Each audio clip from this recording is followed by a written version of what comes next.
Assalamualaikum warahmatullahi wabarakatuh. Selamat pagi ya, saudara-saudara sekalian. Senang sekali akhirnya kita ketemu lagi setelah libur berapa lama? 2 minggu ya, kurang lebih ya. 2 minggu libur dalam rangka Hari Raya Idul Fitri. Selamat Idul Fitri, selamat Lebaran, mudah-mudahan masih belum terlambat untuk Anda yang merayakan ya Idul Fitri. Saya juga merayakan, mohon maaf lahir dan batin. Mudah-mudahan keberkahan Idul Fitri bersama kita semua dan memberi kita semangat baru untuk melawan wabah COVID-19 ya. Sampai hari ini kita masih harus kuliah dari rumah, masih tidak boleh ke kampus. Kemarin ada surat edaran Ketua Stimi Karisma yang memperpanjang masa belajar dari rumah sampai dengan tanggal 12. Artinya 2 minggu ke depan kita masih akan kuliah online seperti ini. Sabar, semangat, tetap semangat ya. Walaupun kita merasa ini liburnya sudah overdosis ya. Ada yang bilang tadi sudah berlumut di rumah, makanya rajin mandi. Oke. Kita ketemu lagi dengan kuliah kita hari ini, grafik dan visualisasi ya. Hari ini kita akan membahas tentang digital dashboard. Digital dashboard ini hanya apalagi namanya, sifatnya sebagai pengetahuan saja, sebagai pemahaman saja. Jadi mungkin tidak terlalu banyak materinya. Baik, apa itu digital dashboard? Ya, oh ya, hari ini juga saya tidak menyiapkan tes, ya, tidak menyiapkan kuis untuk tes. Ya, mungkin faktor karena kelamaan libur jadi udah malas ngapa-ngapain. Ya, saya pengen tahu apakah di antara Anda ada yang sudah mengenal istilah digital dashboard? Boleh ditulis di chat.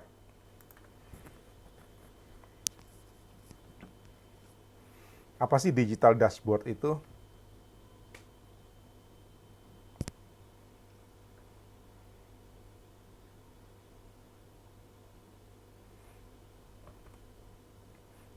Silakan ditulis di chat.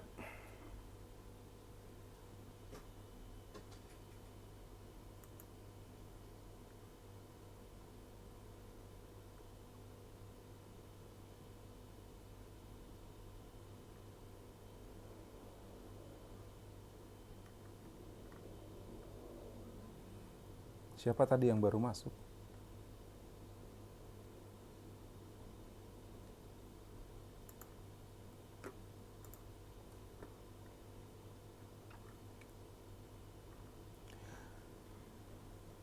Informasi real time.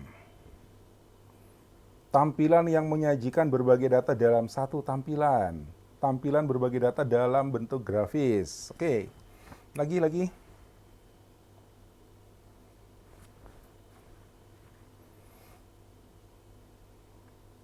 Informasi dalam bentuk grafik. Oh, itu kan selama ini kita udah bahas visualisasi, tapi ada khusus digital dashboard.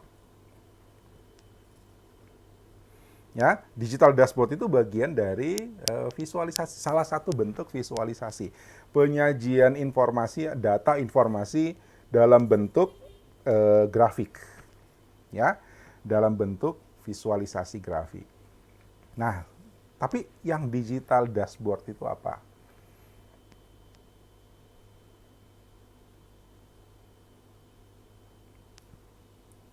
Visualisasi berbagai data dari sumber yang banyak. Oke. Lagi?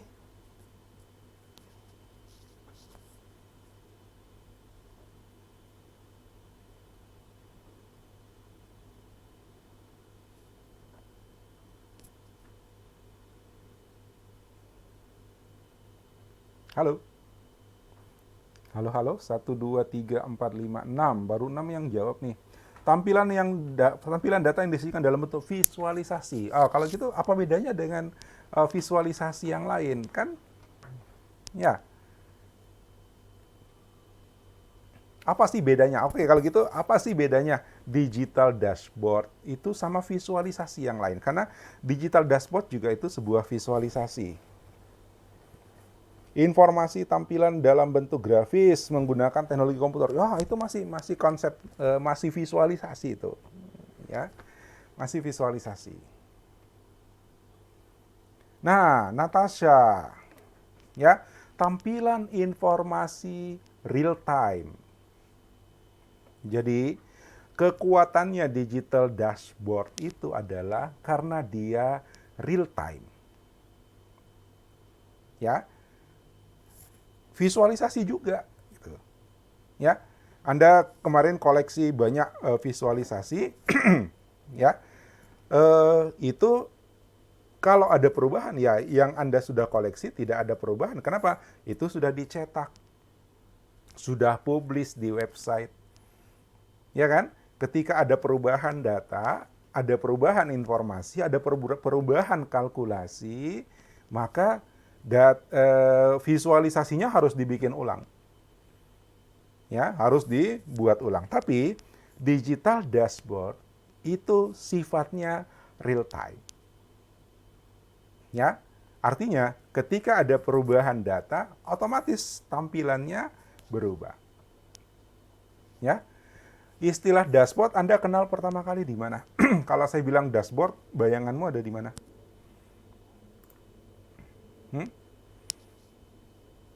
Kalau saya bilang dashboard, Anda ingat apa? Mobil. Ya, mobil. Yang ada di apa? Yang ada di depan kita ketika kita mengemudi mobil itu adalah dashboard. Apa informasi yang ada di situ?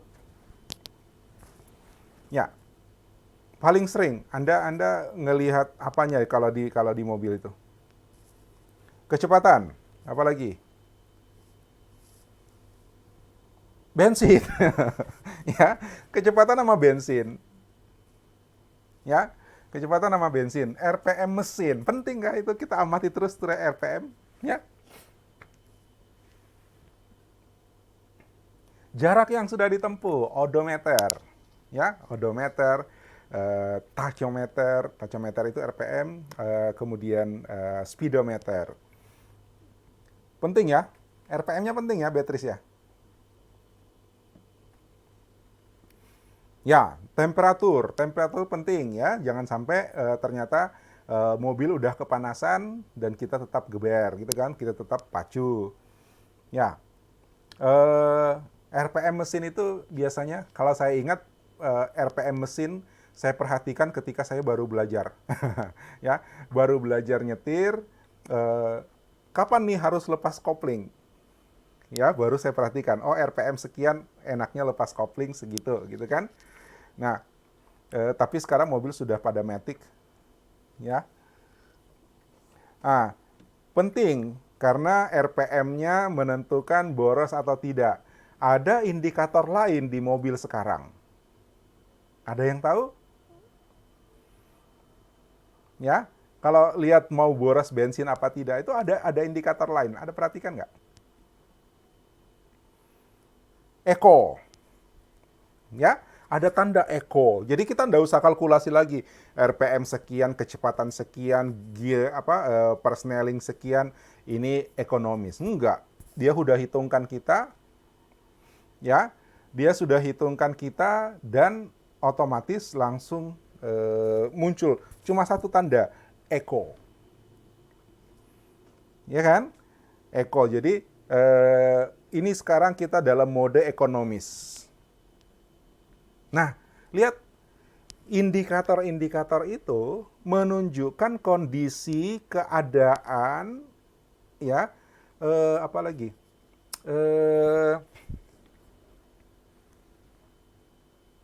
status dari kendaraan kita, dari mobil kita, ya, secara real time,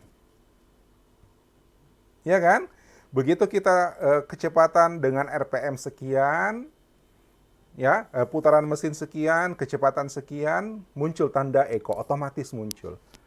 Real time, dia langsung ngitung. Ini konsumsi putaran mesin sekian, BBM-nya sekian. Ini ekonomis. Nah, begitu kita melambat, tek mati. Ya kan? Berarti kita dalam kondisi yang tidak ekonomis. Real time. Kita tekan pedal gas, ya. Itu RPM-nya langsung naik.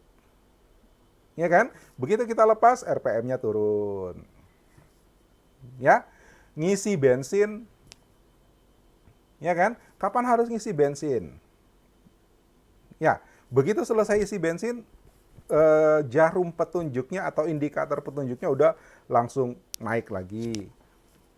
Ya, lihat, itu semuanya real time. Nah, digital dashboard itu meniru konsep dari dashboard pada mobil. Cuma yang diinformasikan, yang ditampilkan itu adalah olahan data atau informasi. Ya, secara real time.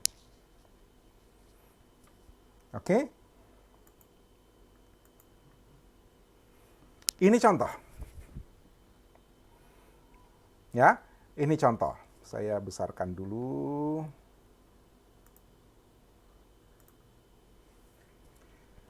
Oke? Ini contoh bagaimana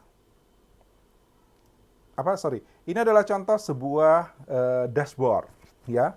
Saya lupa ini tampilan untuk apa nih? Ya, ini sebuah website. Ya, ini adalah indikasi-indikasi dari sebuah website. Cuma saya lupa ini website yang mana gitu. Ya, bahwa sekarang sudah terjadi 652.000 sesi akses, ya. Kemudian ada peningkatannya kebaca di sini, ya. Berapa jumlah user hari ini? 21.000. Facebook page view 15.000. Bounce rate. Nah, ini apa lagi namanya? Ini kenapa dikasih merah? Kalau kita desainer web, ya, kita desainer web, developer web, atau pemilik web, ya, maka bounce rate ini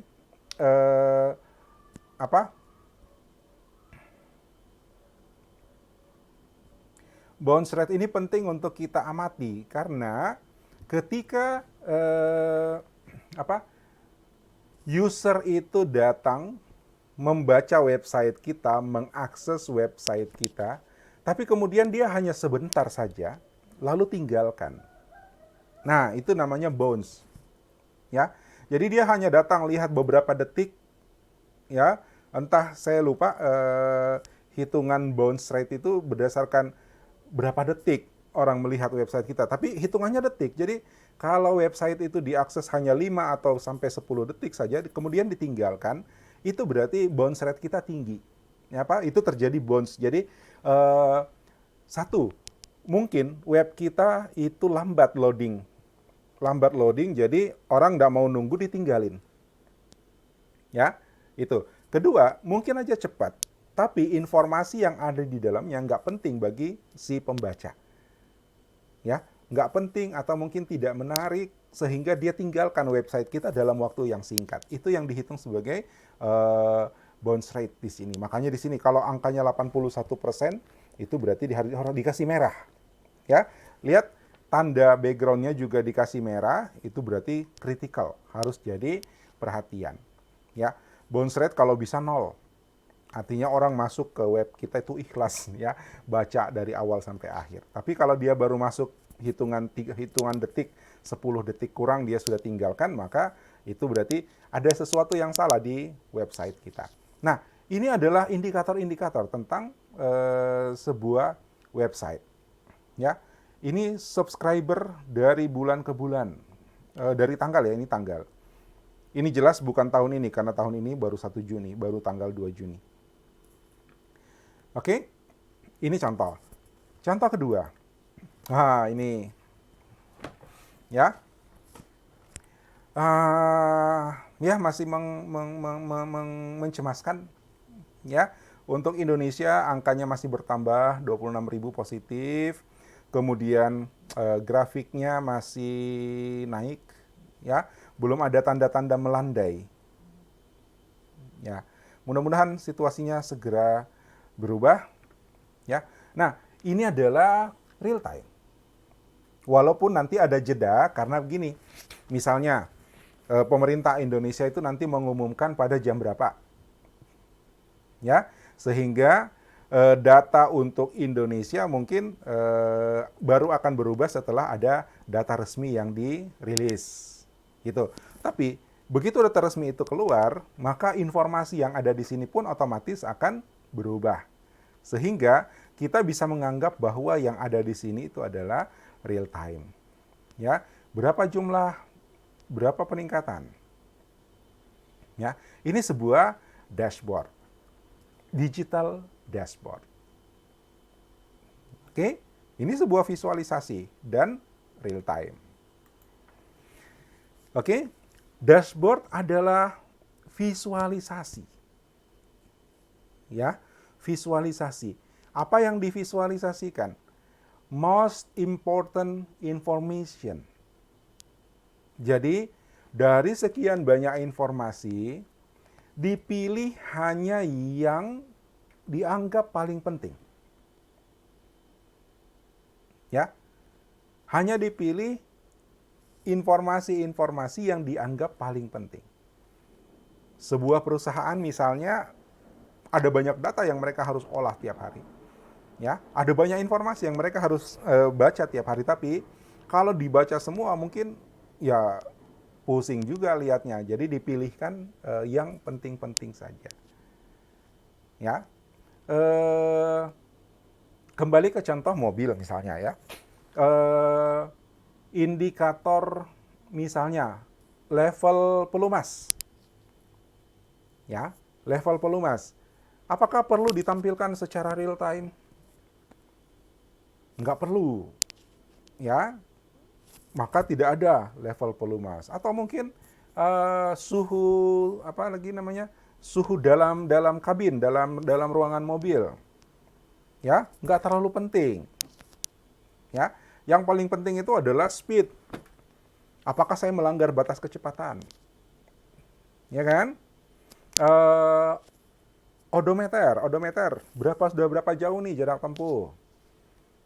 Kemudian temperatur, ya, jangan sampai mobil kepanasan. Nah, ini pilihan-pilihan dari informasi-informasi yang dianggap penting. Jadi, the most important, ya, information dari satu atau beberapa tujuan. Jadi, dari sekian banyak informasi itu, kita berharap kita menuju ke satu atau beberapa tujuan, ya. Jadi, untuk apa dashboard itu dibuat? Ada goal-nya, ada tujuannya. Ya, untuk mengetahui kondisi situasi terbaru tentang COVID-19 di negara, di tiap negara, itu goal-nya, itu objektifnya. Ya. Kemudian disusun dalam layar tunggal.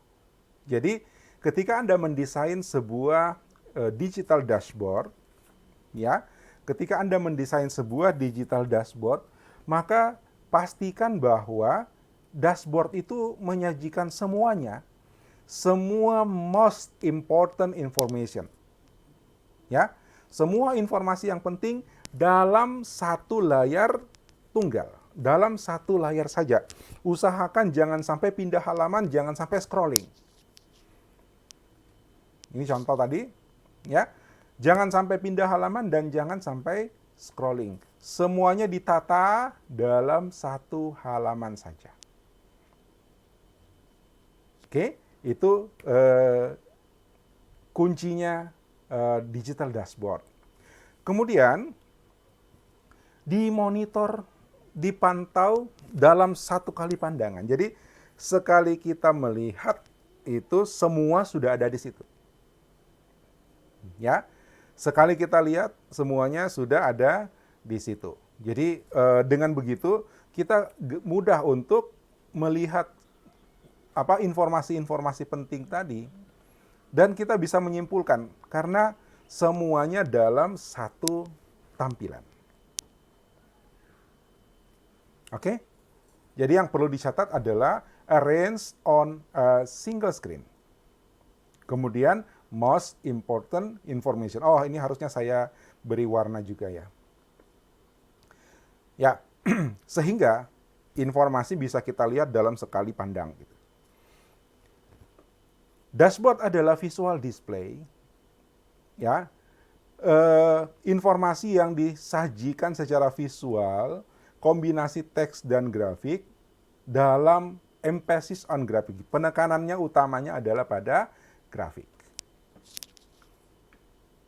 Oke? Ya, digital dashboard. Nah, untuk apa sih digital dashboard itu?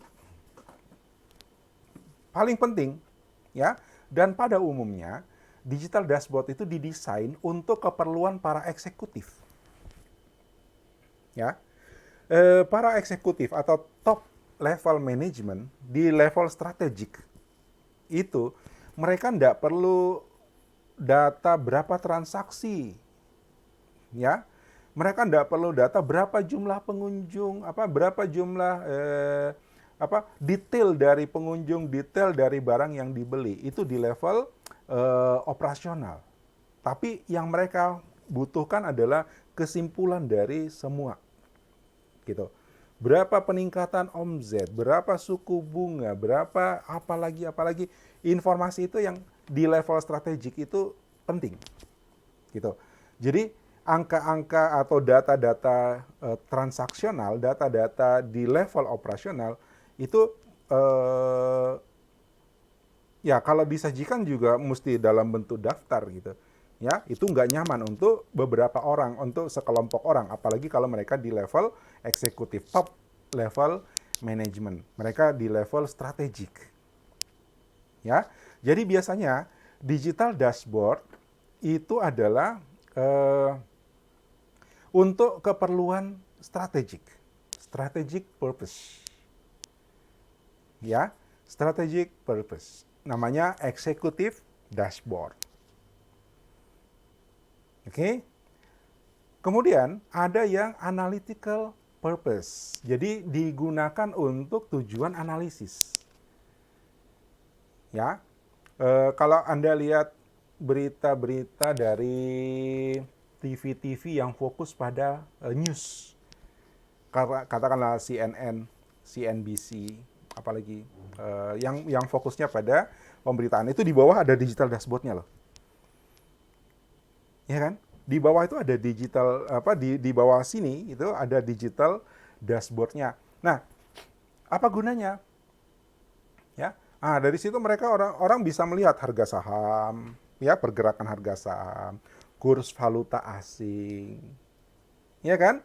Kemudian headline berita-berita yang terkait dengan ekonomi. Nah, itu adalah dashboard.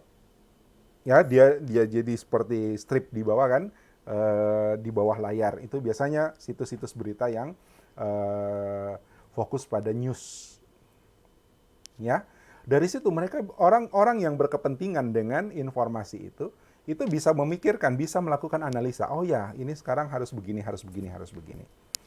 Atau dashboard untuk cuaca.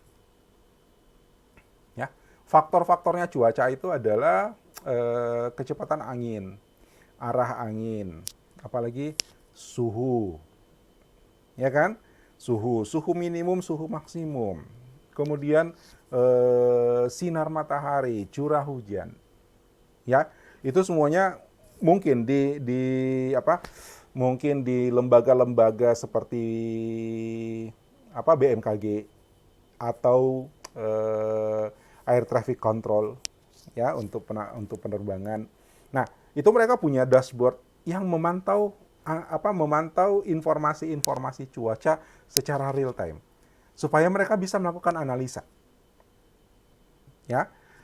Ini harus seperti ini. Arah angin sekian, arah angin dari sini kecepatan sekian, maka apa yang harus dilakukan oleh pilot misalnya. Nah, pilot sendiri kalau kamu lihat dashboardnya pesawat itu luar biasa, ya. mabok juga tuh lihatnya. Ya. Nah, analytical purpose. Atau juga bisa saja dia operational purpose. Ya, operational purpose misalnya pabrik. Ya, pabrik itu sekarang semuanya udah full otomatisasi, sudah pakai mesin-mesin, ya mesin-mesin produksi. Manusianya itu tinggal memantau. Memantaunya pada dashboard, digital dashboard. Apakah perjalanan produksi di ban berjalan itu normal? Ya, kalau ada yang tidak normal, maka dia harus hentikan misalnya. Ya, apakah quality control-nya pemantauan kualitas produk? Ya, kalau misalnya di ban berjalan itu ada otomatis pemantauan kualitas, kemudian yang dianggap kualitasnya tidak memenuhi standar disisihkan. Nah, orang-orang di industri, di fabrikasi seperti itu, di manufaktur seperti itu mereka bisa pantau. Wah, ini angka jumlah produksi yang tidak memenuhi standar ini terlalu besar. Hentikan dulu, ada yang salah. Ya, kira-kira gambarannya seperti itu. Operational purpose. Ini 3 kebutuhan dari digital dashboard. Ya, apakah itu untuk strategik, analitik, atau operasional? Operasional juga bisa kan? Ini contoh lagi, ya. Ini contoh lagi digital dashboard. Ada yang tahu SaaS apa tuh SaaS? Nih SaaS.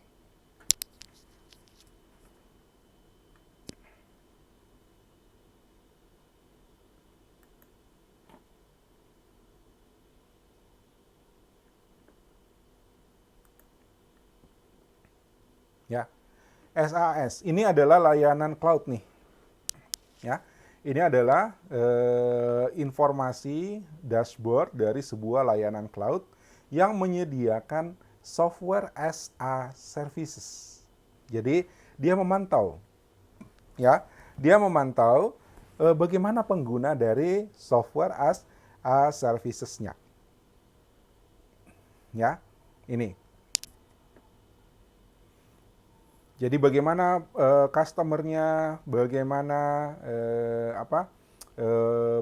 pertambahan jumlahnya, berapa persen user itu kembali.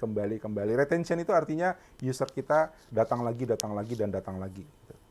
Ya, nah ini bisa jadi untuk keperluan strategik.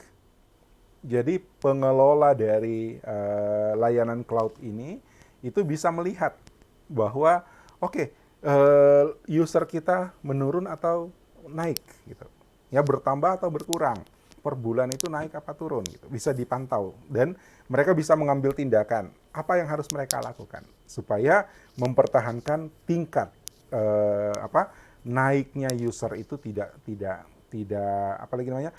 sampai menurun tapi naik terus. Kalau kalian punya channel di YouTube, ya, sering-seringlah melihat bagian analitik. Itu juga adalah digital dashboard. Ya, kita bisa lihat mana video yang yang lagi banyak, mana video kita yang lagi banyak ditonton. Ya. Berapa penambahan subscriber, berapa jam orang nonton. Ya.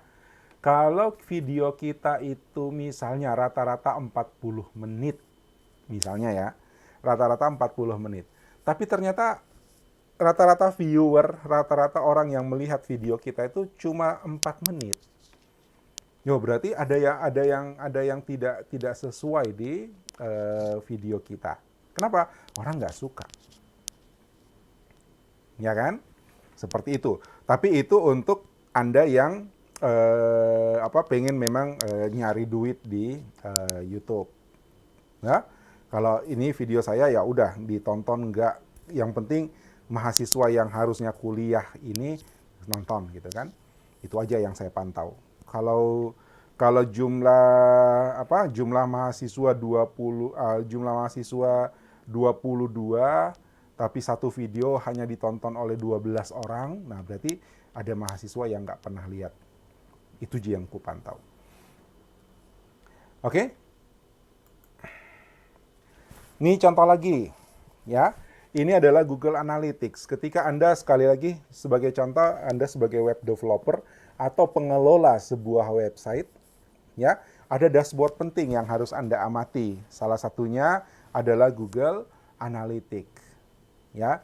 www.karisma.acid itu kita kita lakukan analitik melalui Google Analytics. Tapi ini data tahun lalu, saya belum sempat ngambil data yang terbaru. Ya, nah di sini kita bisa lihat nih dari mana orang mendatangi website kita. Kebanyakan kalau ini 71% dari hasil searching, berarti website kita kalau di search itu paling atas tuh. Kenapa? 70% orang datang karena hasil searching. Ya. Kemudian direct, hijau. Yang direct itu berarti dia langsung ketik http://www.karisma.acid, langsung ketik karisma.acid, langsung masuk ke website kita. Kemudian referral. Referral itu berarti link dari web yang lain. Ya. Dan sosial media. Ternyata tahun lalu, ini data tahun lalu ya, karena sekarang belum bulan Juli. Dari link dari sosial media sekian. Saya tadi lupa atau tidak sempat nyari data terbaru. Harusnya ada perubahan mungkin di sini. Oke, ini adalah goal conversion rate karena kita tidak jualan di website kita, jadi ini nggak terhitung, ya, tidak ada transaksi di sana. Oke, nah ini contoh sebuah digital dashboard. Dari sini kita bisa mengatur strategi. Oh, kalau begini berarti searching itu sukses, ya kan? Kata kuncinya oke, deskripsinya oke, ya. Cuma nanti kan ada, kalau misalnya search engine optimizer itu kan ada dashboardnya lagi sendiri, ya kan? Ada dashboardnya lagi sendiri. Jadi kalau kita mau lebih optimal lagi ya kita pakai dashboard yang memang khusus untuk search engine optimizer. Kalau ini dia hanya menganalisis keseluruhan, lebih global gitu. Ya, lebih umum. Ya, searching cuma salah satu. Tapi kalau kita mau maksimalkan ini misalnya, maka kita pakai lagi dashboard untuk search engine optimization. Ada. Oke?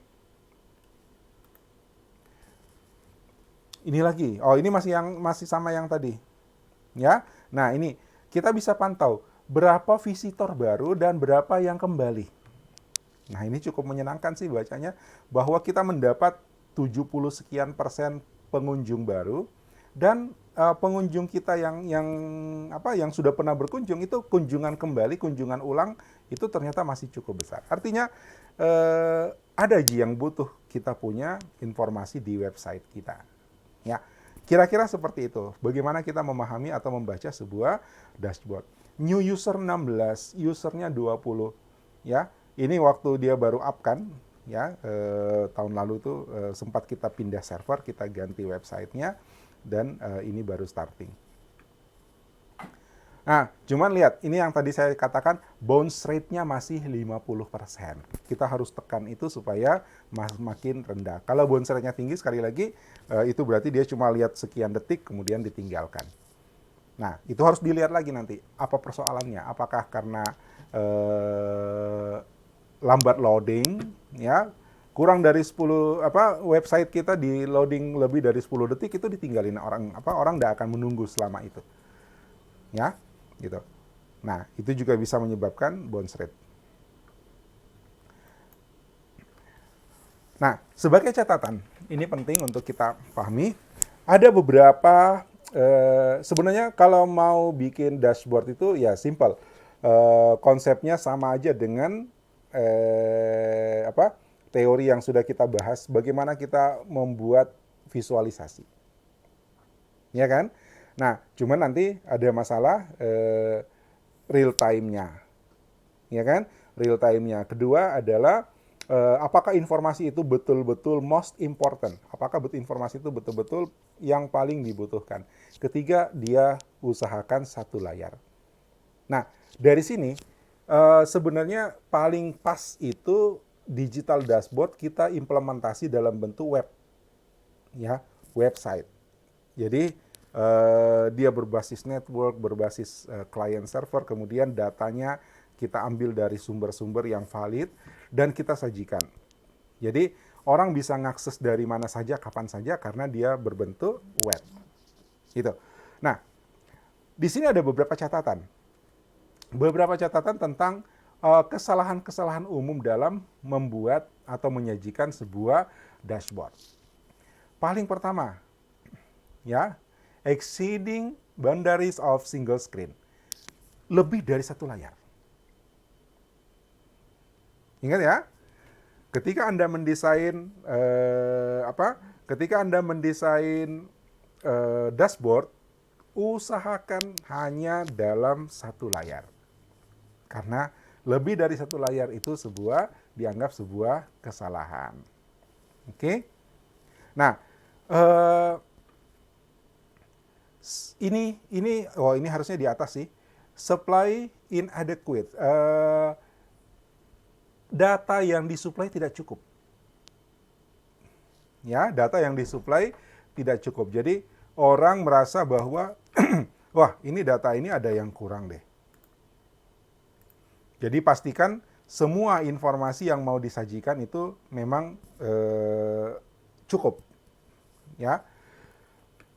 Display excessive detail. Nah, ini masalahnya. Ya. Digital dashboard itu yang paling penting adalah simpelnya. Ya, ketika kita melihat sebuah digital dashboard, kita hanya mau ngambil kesimpulan-kesimpulannya saja.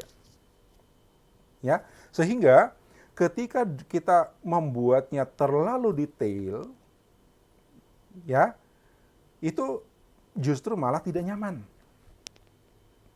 Ya, justru malah tidak nyaman. Kenapa? Terlalu detail itu terlalu banyak angka nanti. Ya, grafiknya mungkin terlalu rapat kalau dia desain dari bentuk misalnya gini, grafik cuaca suhu udara minimum maksimum dalam 24 jam misalnya. Tapi 24 jamnya disajikan dalam menit. Ayo, 24 jam kali 60 menit. Grafiknya menampilkan berapa tuh 24 jam kali 60 menit, ya. Itu nanti grafiknya memang apalagi namanya kelihatan real time banget gitu kan. Tapi itu enggak nyaman gitu. Lagi pula maksimum minimum itu kan biasanya diukur di pagi hari sama di siang hari. Oke, itu berarti ada excessive detail. Terlalu detail tidak cocok untuk digital dashboard. Dashboard itu hanya simpulan-simpulannya saja, informasi pentingnya saja. Ya, deficient measure, ukurannya nggak baku, ukurannya nggak cocok.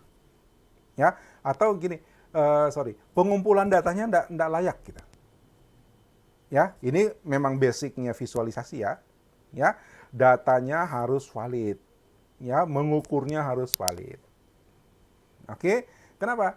Karena dari dashboard itu orang langsung mengambil kesimpulan. Jadi ketika datanya tidak valid, resikonya adalah kesimpulannya bisa salah. Ya. Nah, ini juga meaningless variety. Terlalu banyak elemen-elemen, ya, terlalu banyak tampilan, bahkan ada mungkin chart yang seolah-olah penting, padahal sebenarnya nggak dibutuhkan. Ingat di konsep yang pertama tadi, most important information. Jadi pilih informasi yang paling penting aja. Ya, jangan sampai ada yang meaningless. Variasinya terlalu berlebihan dan tidak berguna sebenarnya. Ya. Kadang-kadang karena memang konsepnya dashboard gitu ya. Jadi ada yang mencoba menyajikannya dalam bentuk seperti speedometer, ya pakai jarum, pakai. Nah, kalau cocok sih ya nggak apa-apa. Tapi kalau dia sebenarnya tidak cocok ditampilkan seperti itu, ya jangan. Ya, meaningless variety. Poorly designed, ya, tidak didesain dengan baik. Kembali ke konsep desain, ya, warnanya tidak pop, ya, tidak nendang, atau layoutnya berantakan, apalagi terlalu gelap atau terlalu terang, kombinasi warna yang menyakitkan mata misalnya atau melelahkan mata, itu poor design, ya, tampilannya tidak didesain dengan baik. Makanya saya bekali dengan konsep-konsep desain. Kemudian Anda belajar melihat bagaimana contoh-contoh desain yang baik. Oke. Arranging the data poorly, menyusun datanya jelek, ya, tidak rapi, dan bahkan berdampak pada orang nggak ngerti hubungan antara setiap data. Ya, itu biasanya kan ada keterkaitan. Tapi ketika dia disusun tidak dengan cara yang baik, ya, maka itu orang jadi bingung. Ini data apa? Ini data apa? Hubungannya ini sama ini apa? Ya, itu arranging the data poorly. Datanya valid, tapi datanya valid, ukurannya valid, ya, informasinya penting banget, tapi disusun tidak terlalu baik, sehingga orang jadi kabur keterkaitan dari informasi. Highlighting important data ineffectively, ya, jadi ada memang bagian-bagian yang highlight, yang harus ditekankan, yang harus dijadikan fokus bagi si pembaca, ya, tapi kita salah memilih highlightnya, ya, salah memilih highlightnya. Jangan-jangan bukan itu yang perlu di highlight, ya kan? Jangan-jangan itu bahkan tidak berguna, ya. Highlight artinya memberikan penekanan. Oke. Kenapa speedometer itu lebih besar daripada indikator yang lain? Ya kan? Bahkan ada beberapa di dashboard mobil yang seluruh layarnya semuanya speedometer. Ya, seluruh layarnya semuanya speedometer. Nanti yang lain-lainnya ada di bawah kecil-kecil. Ya, bahkan RPM itu sekarang dia pakai bar kayak sinyal gitu kan? Ya kan? 1 bar, 2 bar, 3 bar gitu. Lebih kecil daripada speedometer. Kenapa? Karena speedometer itu highlight. Ya, penting banget. Ya kan? Salah sedikit kita ketangkap kamera dengan kecepatan melewati batas kecepatan maksimum. Jadi kecepatan harus kita pantau. Itu berarti dia butuh penekanan. Nah, ketika Anda membuat digital dashboard, ya, data yang dianggap penting, ternyata suara saya dari tadi bablas. Data yang dianggap penting itu harus diberikan penekanan supaya menjadi fokus perhatian. Tapi jangan sampai kita salah memilih mana sih yang dianggap penting. Ya, itu yang dimaksud di sini. Ya, highlighting tidak efektif atau mungkin nggak dibutuhkan. Ya, atau sama sekali nggak di-highlight yang tadinya mestinya penting. Oke. Apa lagi namanya? Ada elemen-elemen yang tidak terlalu perlu. Ya, terlalu banyak elemen, terlalu banyak hiasan.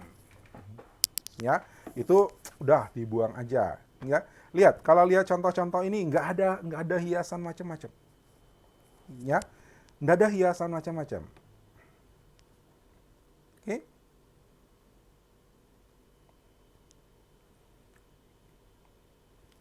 Jadi betul, dashboard itu memang harus atraktif, harus menarik, harus keren, supaya orang nyaman menikmati. Tapi bukan juga berarti kita kita harus menambahkan elemen-elemen hiasan yang penting, yang tidak penting-penting amat gitu. Ya, Coba lihat lagi koleksi-koleksimu yang minggu-minggu lalu dari apa lagi namanya? Infografis. Ya, biasanya infografis itu banyak elemen yang ditambahkan, kemudian jadi hiasan. Ya, ya oke lah, itu cetakan gitu. Tapi kalau dia dashboard, persoalannya digital dashboard itu adalah real time, jadi dia harus dalam jaringan, bahkan kebanyakannya berbasis web, ya. Lalu kemudian kita juga harus mendownload image, elemen gambar, ikon yang tidak perlu. Ya, itu sebaiknya dipertimbangkan. Apakah perlu ikon ini ditambahin? Apakah background ini harus ditambahkan? Apakah gambar ini, foto ini harus tambahkan? Kalau memang itu tidak terkait langsung dengan informasi dan dia hanya menambah-nambah saja, lebih bagus dihilangkan. Oke? Itu. Cluttering the display with useless decoration. Misusing, nah lihat teori warna. Misusing or overusing color. Ya, salah pilih warna atau kelebihan atau berlebihan dalam memilih warna. Eye catching itu kadang-kadang dimaknai harus ngejreng, gitu kan? Ya, padahal yang lebih penting itu adalah kita akan memandangi layar itu dalam waktu yang cukup panjang, cukup lama, sering-sering gitu. Ya, karena kita hanya mengejar eye catching-nya, dibikin ngejreng, ya, dibikin apa lagi namanya, betul-betul, apa itu, gitu kan? Ya, itu kan hanya kesan pertama. Tapi ketika sudah hari-hari dipakai, itu akan menyakitkan sebenarnya. Ya, bikin sakit mata, bikin sakit hati. Gitu. Ya kan? So, bijaksanalah dalam membuat atau memilih elemen warna yang akan digunakan. Hitam putih juga tidak salah. Cuman kadang-kadang kalau terlalu membosankan juga tidak tertarik atau sudahlah nanti besok lagi baru saya lihat, gitu kan? Ya, misusing or overusing color. Nah, ini juga jadi apa lagi namanya? Apa ya istilahnya, bertentangan dengan yang di atas gitu kan, jadi paradoks gitu. Di sini harus begini tapi sebenarnya nggak boleh berlebihan. Ya, designing an attractive visual display. Ya, karena takut misusing atau overusing color, kita justru desainnya terlalu miskin. Ya, hitam putih, kotak-kotak, ya kan? Itu juga akan menyebabkan sebuah kelemahan pada dashboard kita. Orang satu lihatnya bosan, ya kan? Dari jauh apa sih itu? Ya, gitu. Ya, tidak ada daya tariknya.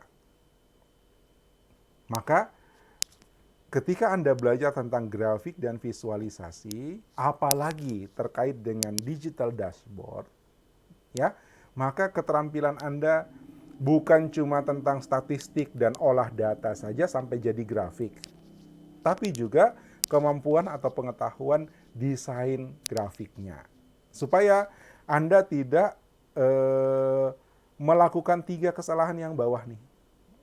Ya, tidak berlebihan, tidak salah warna. Warna sih nggak ada yang salah, tapi ada orang yang tidak nyaman dengan pewarnaan.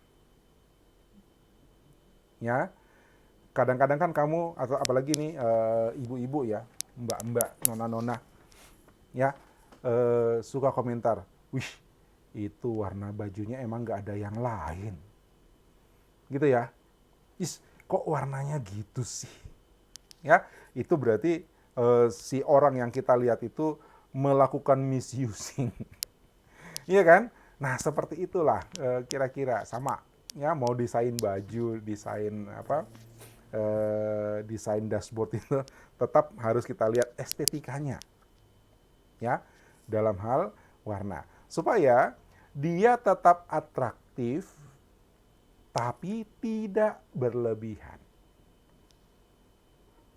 Oke? Ya. Nah, Nanti kalau kuliah apalagi namanya kuliah praktikum grafik kita, kuliah praktikum kita udah jalan kembali, kita akan latihan, ya. Kita akan latihan. Latihan olah datanya pasti, ya. Bikin grafiknya pasti. Jangan lupa kita juga akan latihan desain, ya. Bagaimana kita menerapkan elemen, warna dan efek-efek atau apa yang penting dari konsep desain yang bisa kita tambahkan ke dalam visualisasi, atau kalau dashboard mungkin ya sekedar desain oke, tapi kalau kita bikin dashboard itu kan yang kita butuhkan sebenarnya data source-nya dari mana, ya, supaya dia bisa betul-betul real time. Jadi barangkali nanti kalau Anda masuk ke mata kuliah pemrograman web, desain web, ketemu saya, kasih ingat nanti kita coba bikin dashboard, gitu kan, supaya nyambung tuh materi kita.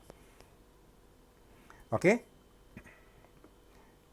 Ya, saya kira ini yang penting untuk kita jadikan catatan dan dijadikan perhatian ketika kita membuat visualisasi secara umum, ya, dan juga digital dashboard. Ingat, digital dashboard itu adalah sebuah visualisasi, sebuah bentuk visualisasi. Tapi dia real time, 2, dia satu layar, 3, dia menyajikan most important information. Dan jangan lupa, konsep desainnya tetap harus jalan. Oke? Nah, bicara tentang konsep desain, saya milih 3 yang saya anggap bagus, tapi ada 2 yang sama, tapi nanti silakan kita lihat bedanya apa sih gitu. Ini silakan yang punya koleksi ini silahkan menjelaskan. Dibuka suaranya aja, nggak usah pakai video, nggak apa-apa. Ya, silakan.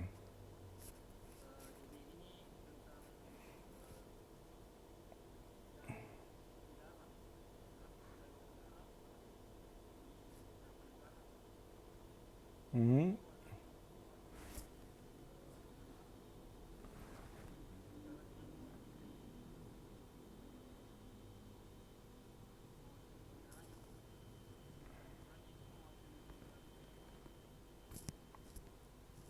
Oke, secara desain bagaimana menurutmu?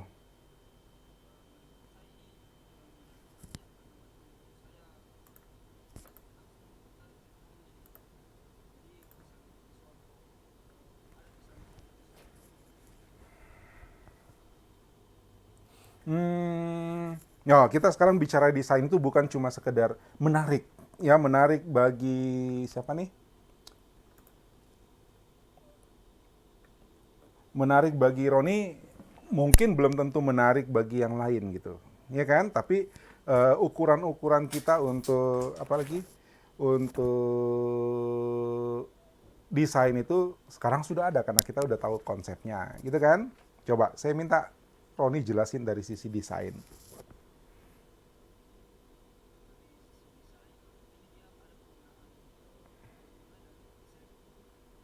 Volume.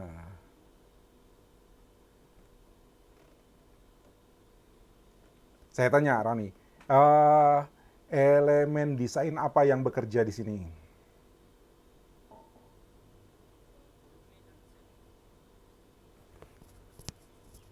Volume dan shape. Siapa yang setuju? Ayo, silakan komentar di chat.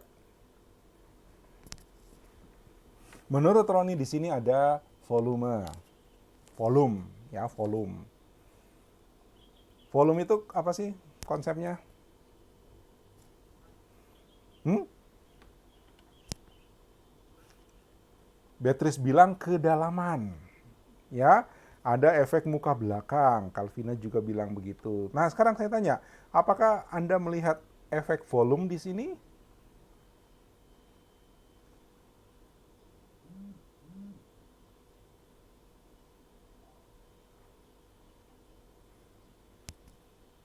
Halo? Thank you, Roni. Boleh dimatikan mic-nya sekarang. Kita dengar pendapatnya lagi. Evelyn bilang enggak ada. Ya. Eh, Calvina bilang enggak. Ya, ingat lagi ya, volume itu artinya ada kesan satu di depan, satu di belakang, gitu ya. Jadi ada kesan ruang. Nah, sebenarnya ini kan map, ya. Ini kan peta sebenarnya nih, ya nggak? Ini peta, ya. Ini Amerika, Amerika Utara, ini Amerika Selatan, ini Europe, China, ya. Mana? Oh, Rusia ini China yang biru, Asia, Indonesia di sini. Ini Afrika, India. Gitu kan? Jadi sebenarnya ini map. Nah, apa yang paling berperan di sini? Saya tanya, apa elemen yang paling berperan di sini? Warna. Oke, apa lagi? Apa lagi? Vira bilang warna, Evelyn bilang color. Calvina bilang bentuk. Bentuk sih enggak, karena bentuknya sama semua. Ya, lain. Beatrice bilang lain. Jadi di sini yang paling berperan adalah warna dan garis. Oke, bahkan sebenarnya secara fungsi warna di sini hanya menentukan zona, ya, hanya menentukan zona. Jadi kalau Amerika, Europe, kemudian Asia biru, Europe-nya kuning, ya. Em, Lebih berperan itu adalah garis sama kalau bentuk ini dihilangkan lingkarannya juga nggak apa-apa, gitu kan? Ya tahu diganti dengan bentuk lain, jadi nggak ngaruh, gitu. Tapi ukuran dari bentuk itu yang jadi penting karena ukurannya itu menunjukkan jumlah, ya, menunjukkan jumlah. Oke, jadi ada teori-teori yang sudah kita bahas kemarin. Itu yang dilihat ya, Roni ya. Oke, ini saya begitu lihat dari emailnya Roni. Oh, ini garis pertama, kedua warna, ya. Nah, kemudian antara dalam teori kita pernah bahas tentang warna yang apa? Warna yang lebih gelap, ya, warna yang lebih gelap ketika digunakan di latar belakang itu akan menyebabkan gambar kita menjadi lebih terang, gitu kan? Nah, itu yang diterapkan di sini. Backgroundnya dipilih hitam supaya warna-warna ini pop, muncul, ya, gitu. Oke, latar belakang hitamnya yang membuat warna-warna ini jadi kelihatan kuat. Ini kaitkan lagi bahwa intensity yang lebih rendah sebaiknya dijadikan background untuk membuat foregroundnya seperti menjadi lebih cerah, dan kalau dia lebih cerah dia jadi pop istilahnya, muncul. Nah, seperti itu pendekatan kita terhadap konsep desainnya. Oke, Roni paham ya?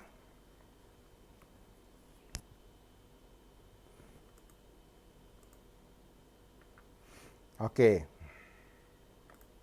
Jadi nanti bahasannya seperti itu ya, jangan cuma bilang saya pilih ini karena menarik. Wah, menarik udah nggak ada ukuran gitu. Itu kualitatif dan bisa beda tiap orang. Nah, tapi yang kita jelaskan adalah bagaimana warna depan dengan latarnya, ya kan? Ada cerita intensity di sana, ada cerita apa? Atau mungkin antara warna hangat dan warna sejuk misalnya, ya kan? Seperti itulah yang kita bahas. Bagaimana peran dari elemen-elemen itu di dalam desain. Oke?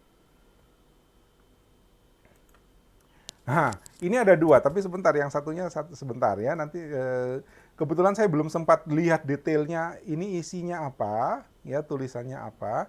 Hanya dibilang carbon footprint. Karena dia footprint bentuknya kayak kaki. Oke, yang memilih koleksi ini silahkan dijelasin dulu. Ini apa sih? Silahkan. Ya, saya perbesar. Jejak kaki.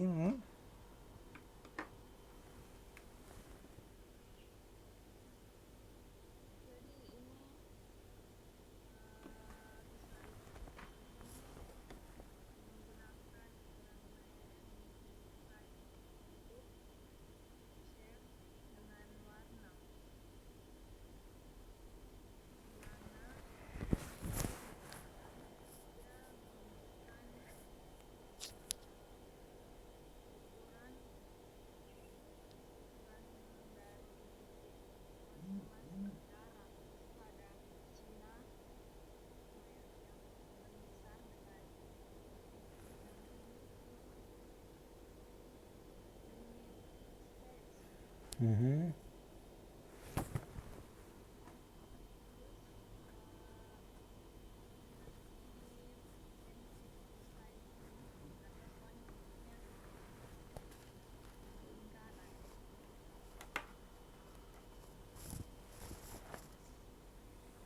Ada lagi.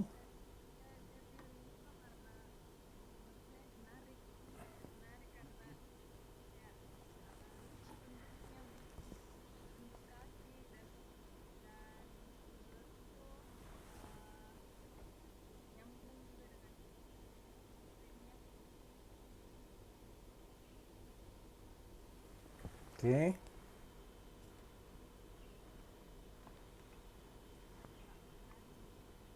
Oke, thank you. Nah, istilah footprint ya. Footprint itu jejak, ya, jejak dari apa? Ya memang tidak ada hubungannya dengan kaki ya. Kalau saya anggap sih ini hanya karena dia katakan ini jejak kaki, tapi sebenarnya keseluruhan ini tidak ada hubungannya dengan kaki. Tunggu, sebelum saya jelasin, kita lihat yang satu dulu nih. Ini sama nih, cuman yang milih ini jelasin dulu kenapa Anda pilih ini supaya kita lihat bedanya apa sih.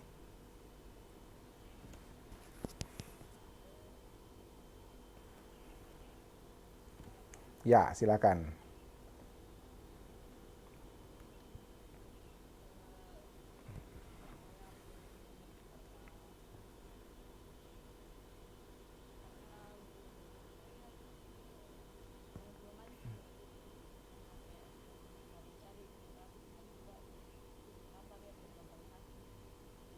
Hmm.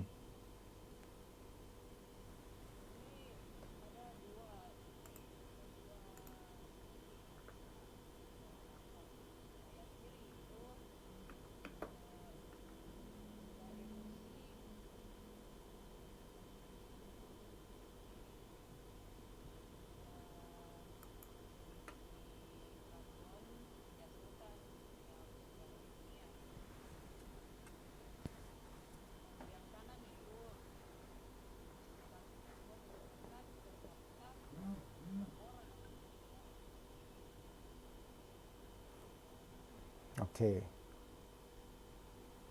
Nah, secara desain.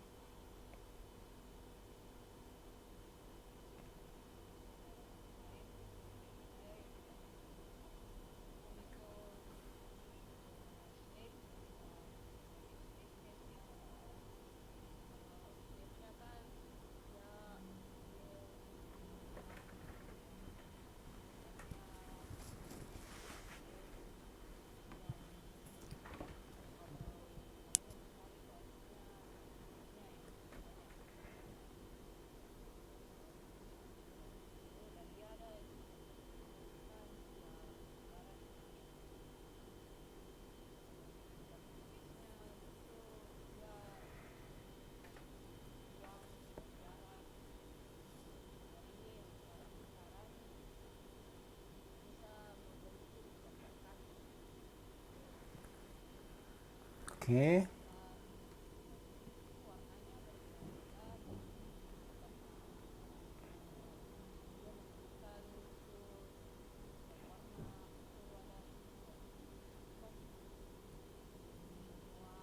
Zona ya, oke.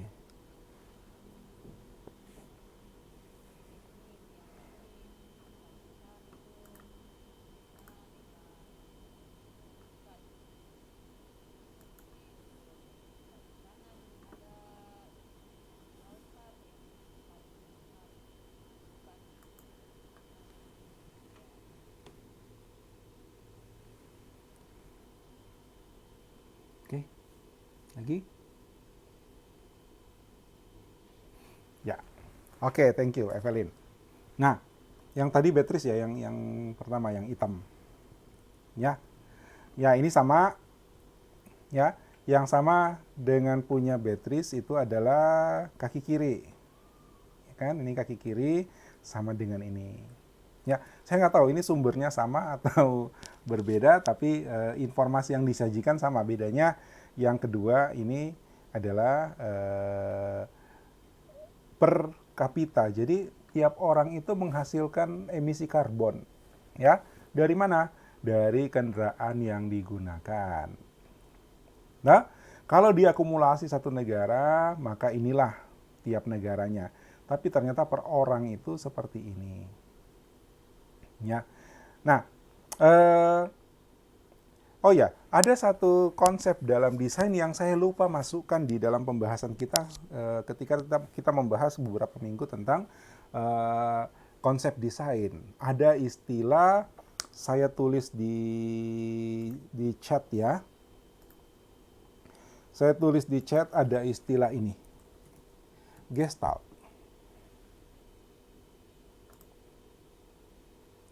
Nanti silakan kalian cari bacaan tentang apa itu Gestalt. Ya. Simpelnya Gestalt atau contohnya Gestalt itu ya ini. Ya.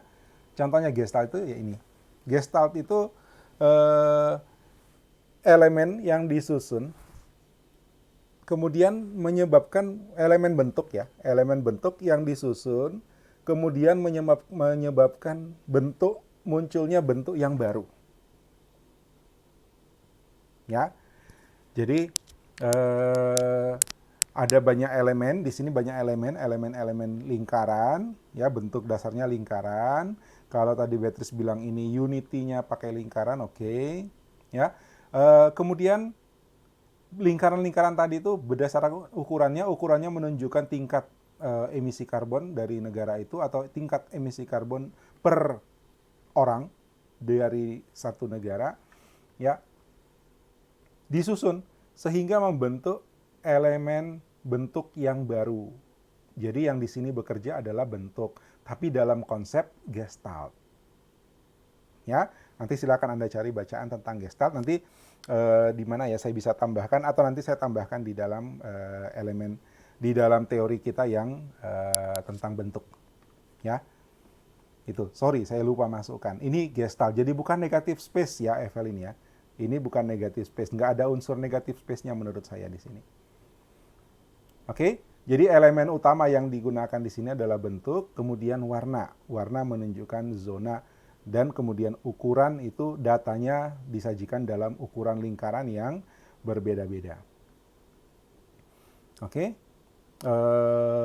karbon dioksida itu, karbon dioksida ya, itu ternyata paling banyak dihasilkan oleh China dan United States. Oke, coba Anda lebih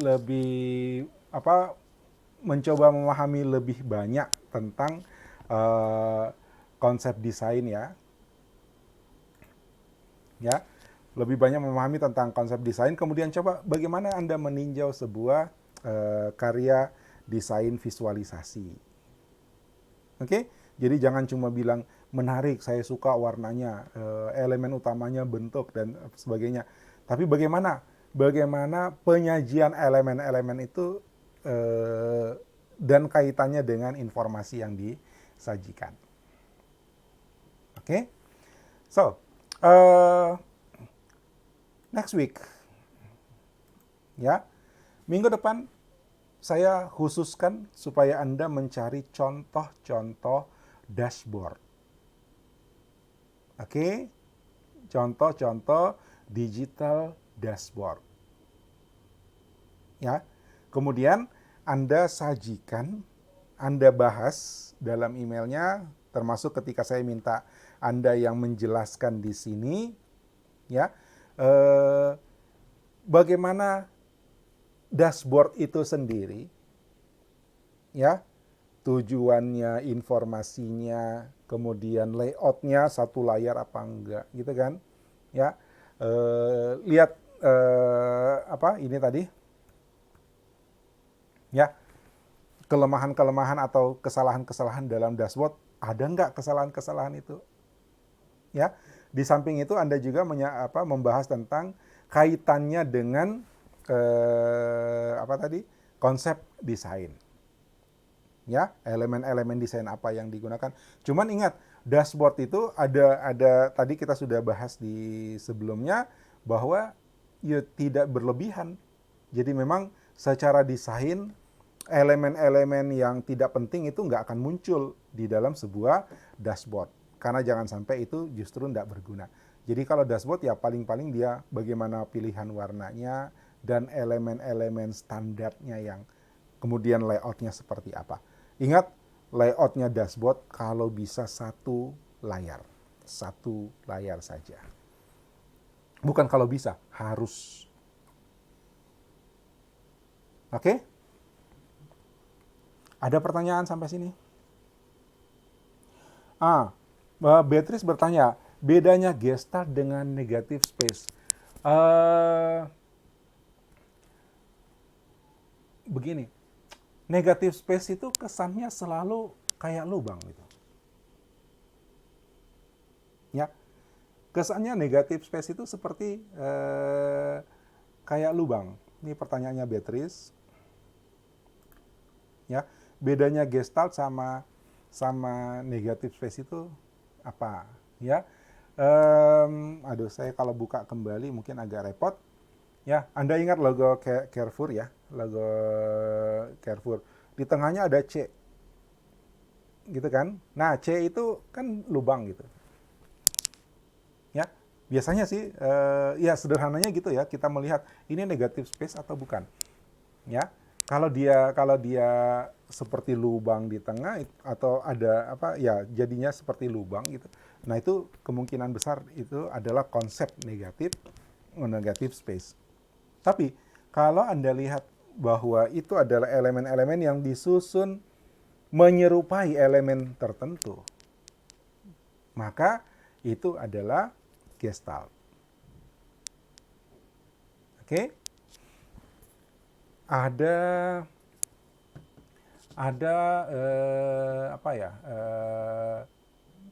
kolektor kalau nggak salah kolektor perangko. Kamu masih kenal perangko nggak? Ya, kamu masih kenal perangko tidak? Filateli, ya. Ya, filateli kata Yogi. Ya, ada kolektor perangko. Perangko itu ditempel di surat kalau kita kirim lewat pos. Ya, tapi ada yang ngoleksi tuh. Ya, ada yang ngoleksi. Mungkin sekarang makin menantang karena udah jarang orang ngirim lewat surat. Jadi perangko itu makin langka. Kalau dulu gampang dapat perangko. Nah, perangko itu dia susun. Ya, disusun sedemikian rupa sampai setelah dilihat dari jauh ternyata itu jadi sebuah lukisan. Ya. Lukisan orang, kemudian perangko itu ada warnanya, ada gelap terangnya, disusun dan jadi seperti lukisan mozaik. Mozaik. Gestalt itu mozaik itu gestalt. Ya. Itu mirip ya. Saya ambilkan contoh dulu ya.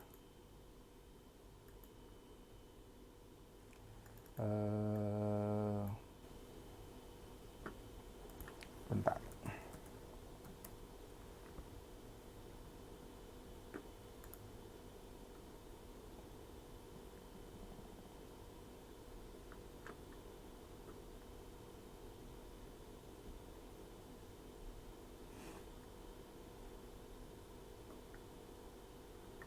Bentar ya.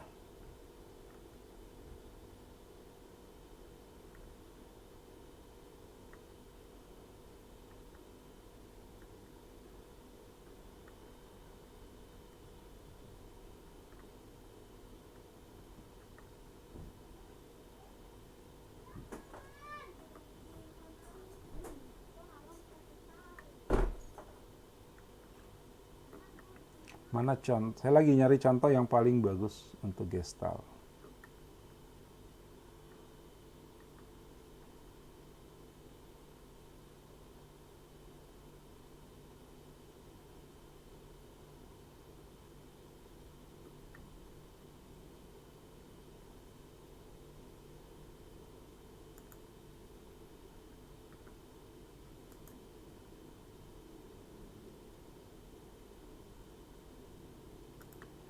Bentar. Oh.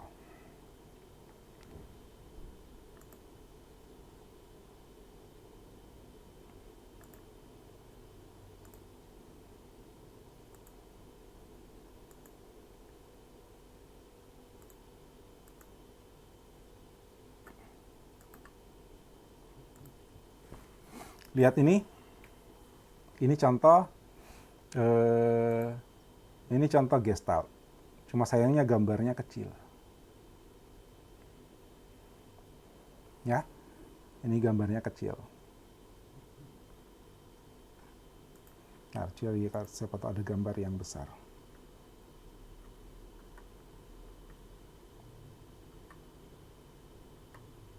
Gestalt itu sebenarnya cukup luas karena dia satu konsep sebenarnya dalam desain.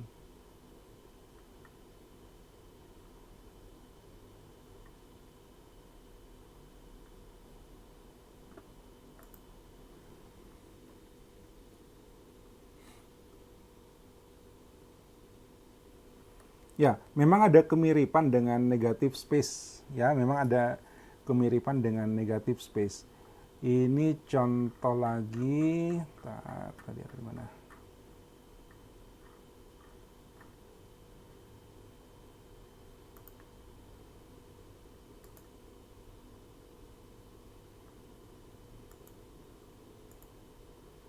Duh, kecil lagi nih. Bisa lihat ini? Saya gambarnya kecil, ya.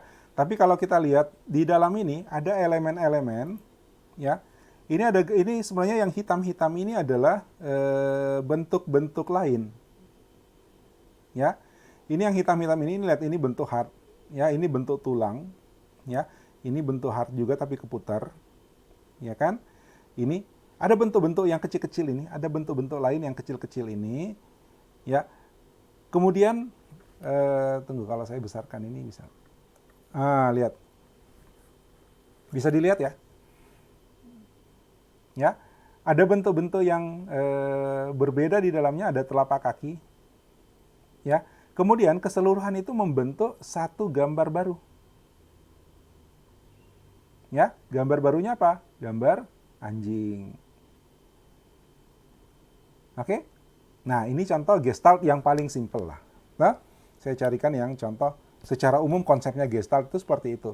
Elemen-elemen yang berbeda, kemudian sejumlah elemen yang disusun sehingga membentuk elemen baru. Ya. Nah, memang kalau tadi pertanyaannya Beatrice, apa bedanya dengan apa bedanya dengan apa tadi Beatrice? Dengan negative space ya. Negative space.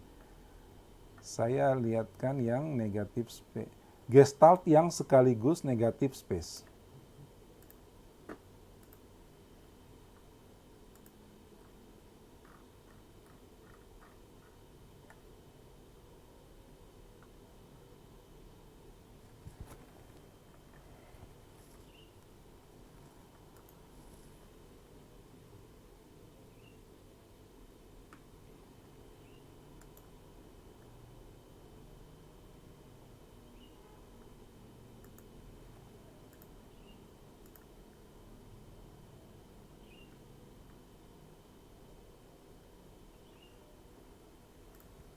Nah, ini. Lihat. Ini ada elemen satu gambar, ini satu gambar. Kemudian di antara gambar ini ada gambar lain. Ya. Ini yang tadi saya katakan. Negative space itu biasanya seperti lubang. Ini kalau Anda lihat bagian putihnya, ini objek lain lagi. Nah, ini negative space. Ya kan? Tapi keseluruhan gambar ini itu membentuk gambar yang baru lagi gitu, membentuk elemen baru. Ya, bahkan tulisan seperti ini kan tulisan, tapi kemudian ketika disusun seperti ini, nah ini membentuk elemen yang baru di samping tulisan itu sendiri. Ya, itu contoh Gestalt. Oke, kalau kembali ke contohnya Beatrice sama siapa tadi? Evelyn ya? Evelyn Calvina? Evelyn. Nah, ini adalah contoh gestalt. Jadi bentuk-bentuk lingkaran yang disusun menyerupai bentuk telapak kaki. Oke?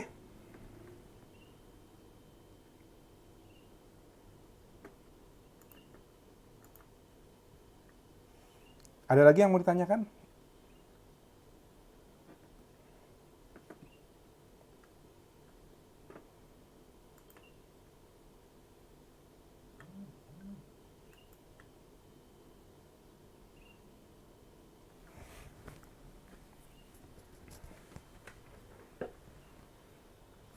Oke, kalau tidak ada, barangkali itu yang bisa saya sampaikan hari ini tentang digital dashboard. Jangan lupa ingat tugas Anda berikutnya adalah mengoleksi desain-desain digital dashboard yang kemudian Anda tinjau dari sisi konsep dashboard itu sendiri dan konsep desain yang sudah kita pelajari sebelumnya. Oke? Kalau masih ada pertanyaan, boleh tanya di classroom kita. Kalau nanti kalau misalnya perlu jawaban, saya jawab langsung atau nanti saya jawab di pertemuan minggu depan. Ya, jangan lupa tadi kita sudah sepakat untuk kuliah praktikum grafik dan visualisasi pada hari Kamis jam 8 pagi. Ya, besok lusa. Oke? Untuk hari ini demikian yang bisa saya sampaikan. Terima kasih atas perhatian dan kerjasamanya. Mudah-mudahan wabah ini bisa segera berlalu dan kita bisa kembali ke kampus. Untuk itu stay at home, ya jangan kemana-mana kalau tidak perlu. Jaga kesehatan, rajin cuci tangan, jangan lupa pakai masker kalau keluar rumah. Terima kasih. Selamat beristirahat. Sampai jumpa minggu depan. Sampai jumpa hari Kamis. Ya, Kamis jam 8. Assalamualaikum warahmatullahi wabarakatuh dan selamat siang.